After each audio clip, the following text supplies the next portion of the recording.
Mga kababayan, kung may isang proyektong talagang maipagmamalaki ang administrasyon ni Pangulong Bongbong Marcos, isa na rito ang eGovPH mobile application. Sa halip na pabalik-balik sa iba't ibang opisina ng gobyerno, unti-unti nang pinagsasama sa iisang digital platform ang maraming serbisyo ng iba't ibang ahensya.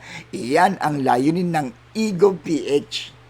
Dito, mas madali nang ma-access ang mga serbisyo ng national government agencies at local government units gamit lamang ang cellphone.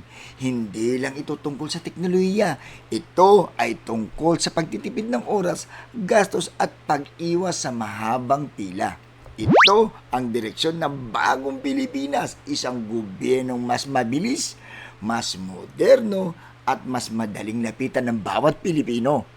Habang maraming bansa ang nagpapabilis ng digital government, hindi nagpapahuli ang Pilipinas. Sa ilalim ng Administrasyong Marcos, patuloy na isinusulot ang digital transformation upang mas maging epesyente ang paghahatid ng serbisyo publiko. Kung gusto nating maranasan ang mas mabilis na transaksyon sa gobyerno, subukan ninyo ang eGovPH, isang application na unti-unting naglalapit ng serbisyo ng gobyerno sa bawat Pilipino. Comment below mga kababayan. Sasagutin natin yan.